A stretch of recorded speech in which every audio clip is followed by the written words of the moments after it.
Plan for America podcast is a show dedicated to national unity through prosperity that's achieved by free market capitalism. We believe that a rising tide does lift all boats. This show will be positive, solution-oriented, and nonpartisan. Our only agenda is for the prosperity of our country and her people. All are welcome here. This show will not be argumentative or incendiary, sensational, or polarizing and divisive.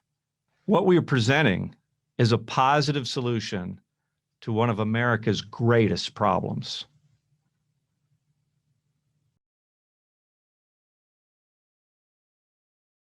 Welcome to Plan for America podcast, coming to you from Dynamic Reality Technologies on the campus of Coastal Alabama Community College in Fairhope, Alabama. I'm your host, Eric Nager, and we're very privileged today to have as our special guest, Mr. Chris Hogan from Ramsey Solutions. Thank you for being our guest today, Chris. Oh, absolutely, Eric. It's a pleasure to be with you, my friend. Pleasure to have you with us. And if you can tell us maybe a little bit about your background. I know you're a #1 national best-selling author, the author of Retire Inspired, a book I truly love, and also Everyday Millionaires. I understand you played a little football back in the day too. So can you give us a little background on yourself? Eric, that football thing was a long time ago, but I'm born and raised in Kentucky, student athlete all of my life, attended Georgetown College, had the opportunity to be a part of a national championship team there, which was amazing. Went on to grad school and got my master's, then started into the business world, the banking side, and worked in that for many years before I went into the conventional mortgage side, and then later on back into banking, working with higher net worth individuals, pro athletes, entertainers, and musicians. And then I had a chance to kind of cross paths with one Mr. Dave Ramsey, and joined his team and have been a part of that team for over 15 years now. That's fantastic. And for those of our listeners, some may not be familiar with Dave Ramsey. Tell us a little about him and Ramsey Solutions. Absolutely. Well, Dave is the CEO of Ramsey Solutions, and we are a company that's devoted to giving hope to people in all phases of life as they deal with their financial situation or their leadership situation. This company has been around for over, almost 30 years now, and has grown from a card table in Dave's living room to where we are now, almost 1,000 team members. But Dave himself had walked through a very tough spot financially, got himself tangled up in some real estate situations, and ended up filing bankruptcy, and really was committed to learning how to deal with money in God's way. Biblically based education and common sense. And so that's what our company is built on. And throughout Ramsey Network, which is our radio network of Dave's show, my show, Ken Coleman's show, the Rachel Cruz show, the John Deloney show, the Anthony O'Neill show, we are focused on giving hope to people all across this country. And I know you've helped many. And as part of full disclosure here, my day job is I'm an investment advisor, and I'm also a Dave Ramsey Smart Investor Pro, which means that those who listen to Dave or read his books can find someone local in their communities That's right. to help them out from a financial standpoint and investing standpoint. Well, Eric, I don't want you to understate what you do. You do an incredible job and an amazing job of helping people understand the importance of preparing for the future. And so it's one thing to talk about it. It's another thing to be about it. And so as we talk to people on the radio and on TV, we are pointing people to people like you as a Smart Investor Pro that we know will guide people the right way. You're going to talk with them and understand their goals and their needs and help them devise a plan to help them get there. And that trust is a big deal. And so, you guys do a phenomenal job of guiding people. We encourage them and motivate them to come to you, but you all do the real work. Well, we appreciate that. It's a great partnership. And, one of the motivations for developing Plan for America, my brother Terry is a certified financial planner, and he kind of put on his CFP hat and tried to think about what would be a reasonably comprehensive financial plan for every American citizen. That includes retirement, includes health care, includes estate planning for, legacy for your heirs, all that kind of things. That's where this came about. And so we're really thrilled to have you on the show because, as I told you beforehand, when I was reading Dave's book, Total Money Makeover, it really hit me that, well, Dave here has this brilliant idea to help individuals get from a culture of debt to one of equity, getting out of debt to ownership. Plan for America is the exact same thing on a national scale, is trying to do that for every US citizen. So I think our goals are very well aligned, and that's why I was so happy to have you as a guest. If you could talk about, I have your one book here, Retire Inspired by Chris Hogan. You came up with, I think, a fascinating thing, Chris, called the RIQ. And for those who may not be familiar with that, could you explain what is the RIQ? Sure, absolutely. Well, the RIQ stands for the Retire Inspired Quotient. Eric, as you well know, people don't understand the tools that are at their fingertips to use for the future. But the 401ks and 403bs and IRAs and Roth IRAs, these are all tools to help you build your dream. But I wanted to strive to help people understand that, the 401k is not taking your money, or the 403b is not taking your money. It's actually this thing that you're trying to feed to grow so it becomes your paycheck later, right? As you're able to access those funds. But as I was talking to people about living their dreams and what they wanted to do, many people had no idea how much it was going to take to be able to live those dreams. And so I wanted to kind of, along with sitting down and talking to my developers and people, I wanted to give people a ballpark idea. Obviously, the best way to know how much you're going to need is to sit down with an investment professional like you that can walk you through and help you understand. But I wanted to help motivate people to be proactive for their financial future. And so we came up with the Retire Inspired Quotient. This is a free tool at my website, chrishogan360.com, that allows you to plug in some numbers to get a general idea. And so we designed it to where you put in how much you want to live on per month, and in how many years you plan to retire, and then how much you currently have saved for retirement. And so the RIQ will show you your big number based on those things that you put in, and kind of gives you a ballpark. But I love that it takes it a step further, that it's showing you that it shows you the big number, but it goes a step further to show you how much you need to be investing now to be on that track. Now, this is a tool. You can change the rate of return and a lot of things. Again, the goal of the tool is to help people wake up to this and understand how important it is, but then to move forward to connect with an investment professional to get a real plan. And I think goals are always so helpful and important. If you have the big picture number in front of you to know what you need to shoot for, then it helps people focus them. It helps them get that gazelle-like intensity that Dave would say. Well, and I love that it takes it a step further, because we talk about on the front end, so many couples are not connected together financially or with their dreams. And so I start off, my big thing in Retire Inspired, obviously the tagline of the book is, it's not an age, retirement's not an age, it's a financial number. But I'm helping people to learn how to dream again. We all have dreams inside of us, dreams that we've always thought someday I'm going to, or one day I want to. And I want people to understand that someday and one day are not calendars. They're not months of the year. It's not a day of the week. We got to get planning today.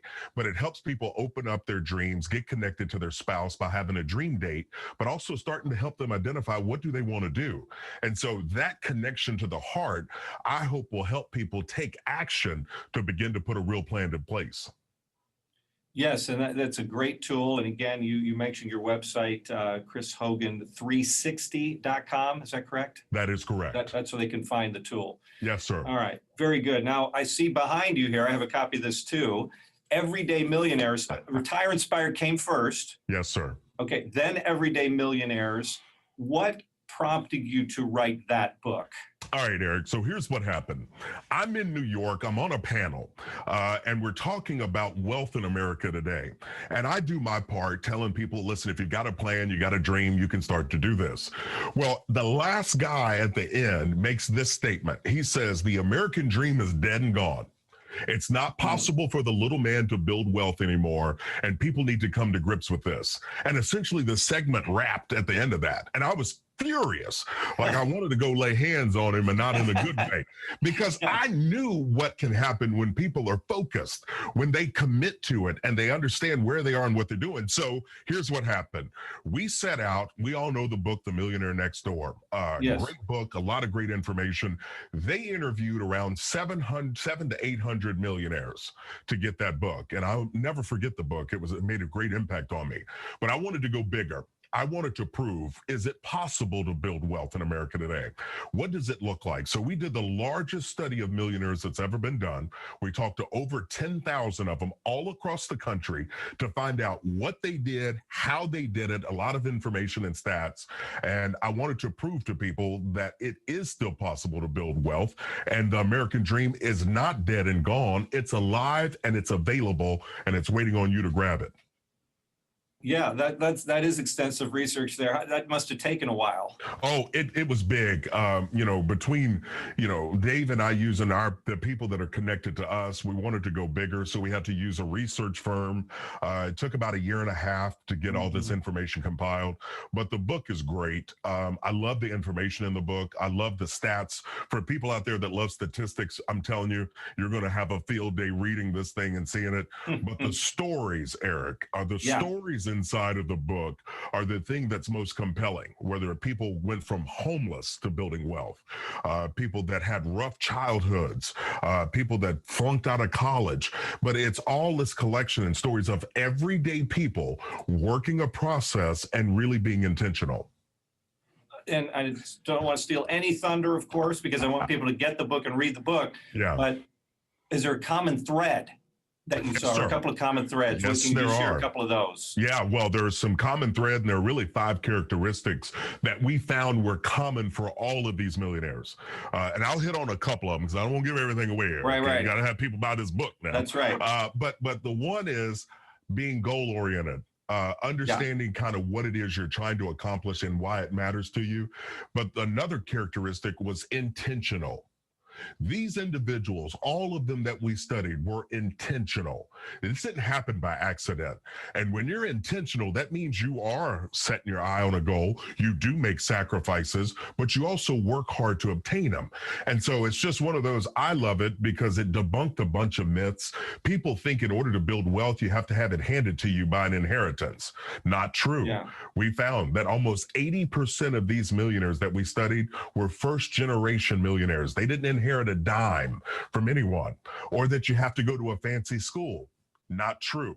You don't have to go into 6 figures of student loan debt to become a millionaire. We found 62% of these millionaires went to a public state university. 8% went to community college, right? 9% didn't go to college at all. And so I want to debunk these myths so people can understand the truth and truly believe that it's possible for them to do it. And it really is. And I think that's a great place to take our first break here. We'll be right back with Chris Hogan. If you like what you're hearing and want to learn more about Plan for America, visit our website at www.planforamerica.us. There's an extensive Q&A section there. And if you don't see a question you have, then please ask us by email.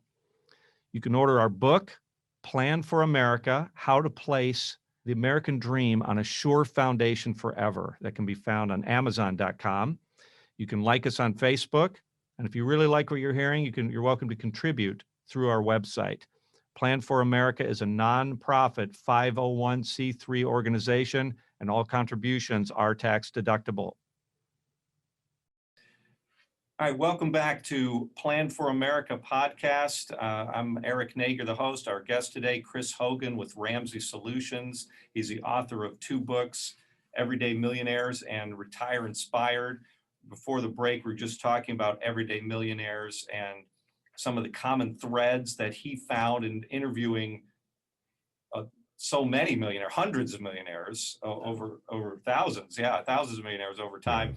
And what some of those common threads were. I want to pivot a little bit, Chris, now to Plan for America, because I think you were telling me before the show you've started to get into this a little bit and dig into it and what it is. And I particularly just want to focus on the retirement aspect of it, because I know that's where your expertise is. Yes, sir. And just to refresh our listeners very briefly, I want to talk about the early baby steps of the Ramsey program. So the first baby step one, is to have an emergency fund of $1,000 so that you can ward off mishaps or anything. You have to repair a car, you don't have to go in debt to fix it. Yeah. Baby step two is getting out of debt, except for your home, your primary residence. You want to get rid of credit card debt. You want to get rid of car payments, student loans, all that kind of stuff. So you're not burdened by this debt. Baby step three is to have a fully funded emergency fund worth 3 to 6 months worth of expenses. And then the biggie, baby step four, saving 15% of your income toward retirement. Now, that's difficult for some people to do. Even after you get out of debt, life is expensive, and getting the discipline and the ability to save 15% can be a challenge for some. It's a great goal. And if you can do it, it will help you build that wealth quickly. One of the ideas of Plan for America is for those who wish to opt into the system, if it ever becomes a law or in our country, if it ever comes into effect, is that people who opt in can take their payroll taxes, which is about 15.3%, and divert that, instead of it going to the government to support programs that are ultimately unsustainable. You could have it diverted into your own account, not unlike a 401k, invested in a total market index. And that would give us overnight, every working American would be at baby step four, basically, with that 15.3% saved, money that they would otherwise never really see. In your estimation, what impact would that have, Chris? Well, I think, in theory, it has the potential to have an amazing impact because, as I explain to people with retirement, if you don't save and invest now, you won't have any to spend later. And so to be able to put that money aside and to have it growing for an individual could be phenomenal. Now, inside of the baby steps, we teach people, obviously you're moving through these one at a time. Right. And so, if you still had debt, your job would be to attack that debt and get it out of your life using the debt snowball, smallest to biggest. But having the opportunity to have 15% or the sales tax set aside for people, it would jumpstart them having money set aside that's going to be growing for them year after year. Yeah, so I mean, that's one reason we're excited about it. Other aspects of it are that when you do retire, it triggers a cash flow, which is in perpetuity. Okay, Social Security today, when you die, your spouse dies, Social Security ends. This cash flow will be triggered in perpetuity to your heirs. So there's a legacy involved in addition to just, the wealth building that you can enjoy during your lifetime. You can also pass it on to your heirs.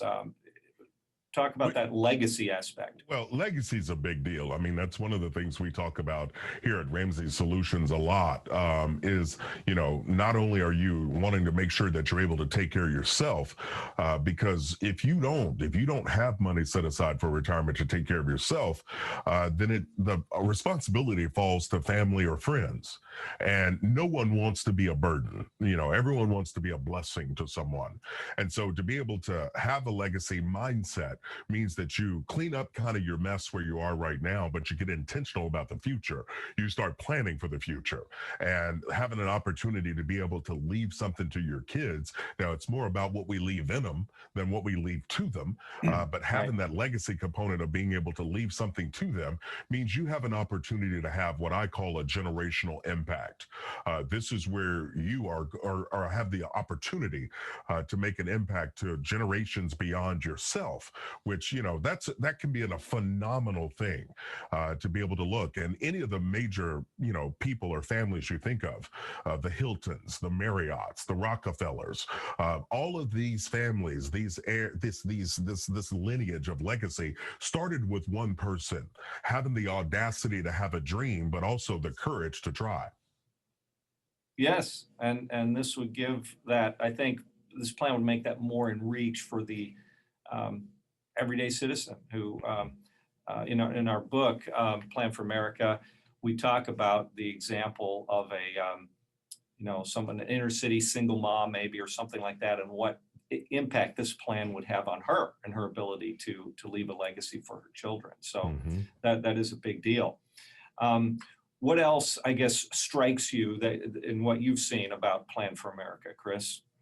Well, I think it's just, helping people. Number one, the being able to divert funds that were already be used by the government, being able to move that so now it becomes for the individual and not for the government. That therefore giving that person an opportunity to be able to know what could be coming to them in the future. We all know the insolvency issue of Social Security. We know this is something that was put into place many years ago that has become an archaic system that's not really risen with the times. You start to look at this and you understand, it's all about what you pay into it is what you get out. But, it's one of those things where it's not really giving people an opportunity to be able to grow. And as you said, when you pass away, it stops. And so it's a socialist program that was designed to be passed on. But here's the reality. And I did the research on this, Eric, when I was doing Retire Inspired, and finding out the goal of Social Security was to provide some help. That's right. And just some help to bridge the gap between your pension and the increase in lifestyle. Whereas we can imagine, looking back into the 30s and 40s, where pensions were around, where companies were putting money aside for you, you didn't have to. Well, we all know by the time the 70s and 80s get here, it became now your obligation to save and invest for yourself, not the companies. And so now with the onus being put on the individual, now it makes the 401ks and 403bs and IRAs that much more of a requirement. But not everyone has access to those. And so, again, this becomes about thinking about the bigger picture, thinking about legacy, but also helping people to be able to take care of themselves. That's absolutely right. And back in Social Security time in the 30s, when it was founded, the life expectancy was only about 67. That's right. People were living a lot longer. There were 30 or 40 workers per retiree back then. Now there's only 2 or 3. Right. So the demographics are all wrong. And every other plan we've seen just tries to tweak the existing system, with either means testing or maybe raising the retirement age, which doesn't fundamentally solve the problem. No, you're right. Well, think about it. We can look at the evolution of automobiles from the 30s till now, right? From the, the Model Ts to the vehicles to now we've got SUVs and all these vehicles. Our financial vehicles have pretty much stayed the same. All except for Senator Roth helping us with the Roth IRA, right, coming into play. But you start to look at this, and we're dealing with an archaic financial model to be able to provide for people that are living longer and want a better quality of life. Right, and the current system, as you say, is not equipped to do that. You could make the case it's bankrupt now because the U.S. government is borrowing money really to pay current retirees. Yeah. And so we need a fresh start, and we think Plan for America is it. So, really glad you're here to talk about that because, it doesn't seem like the problem is going to get solved. And the amazing thing is that Plan for America, the 3 levels of guarantee, the lowest level of guarantee is that people will get at least what they would be getting in Social Security anyway. So the promises will be kept to the people who are in the system now. And there are other benefits we won't go into today, like with healthcare and everything else, that also give them a better level of care. So, well, we know people have worked hard, right? We know people have worked very, very hard, and taxes are something that we have to deal with. It's a part of being a democratic country and a capitalist kind of economy. But for the bottom line is to make sure that people are going to have something to show for it. right? That's Being right. able to provide that and looking at this, and I'm learning more about the plan, and I look forward to reading more and having more discussion with you. Oh, But I get excited with anything that's really thinking about the people, helping the people, and us not being scared to make some changes, to make some sure. necessary tweaks. I tell people all the time, you've got to go sit down with your investment professional because some small tweaks can lead to big gains, right? And so it's important for us to be reviewing things with our investment professionals. But at the same time, I think it's also important for our government to be reviewing the tools and instruments that we're providing for people to help take care of themselves. I agree totally. And the thing about taxation here with this plan is any contributions to Plan for America are tax deductible going in and tax free coming out. So that's another provision. The government is having to give up some of these things in exchange for being relieved of over $100 trillion of unfunded liabilities. The government's getting a Wow. sweet deal out of this, but their sweeteners are making all this these tax benefits to this, making these Mhm. in perpetuity in return for getting out of the retirement business, which they really haven't handled very well. So Hmm. Yeah. that's the whole premise behind the plan. Anything else to you wanted to ask Well, about or talk about the plan? Well, no, I mean, just in looking at it, like I said, I'm continuing to grow and read, and the fact that it gives people some options to be able to select, I think is it's thought out. It's thinking it through and really looking. But the reality is it looks like the Plan for America has the person's best interests at heart, right? That was the And goal. without necessarily the government having its own self-interest at heart. So I think it is definitely something that has some potential to definitely cause a stir in this whole retirement kind of space. So I'm looking forward to learning more and talking to you more about it. Absolutely. Chris, thank you so much for being a guest today on our show. Really appreciate it. Check out Chris at his website. He has a lot of great information there. And we look forward to keeping in touch with you in the future. Well, Eric, thank you for having me, my friend. And again, thank you for being willing to help guide people toward their retirement dreams. We're all in this thing together, my friend. That's for sure. Thanks again. Thank you, Thank you, Chris. sir. All right. If you like what you're hearing and want to learn more about Plan for America, visit our website at www.planforamerica.us. There's an extensive Q&A section there, and if you don't see a question you have, then please ask us by email. You can order our book, Plan for America: How to Place the American Dream on a Sure Foundation Forever. That can be found on Amazon.com. You can like us on Facebook. And if you really like what you're hearing, you're welcome to contribute through our website. Plan for America is a nonprofit 501c3 organization, and all contributions are tax deductible.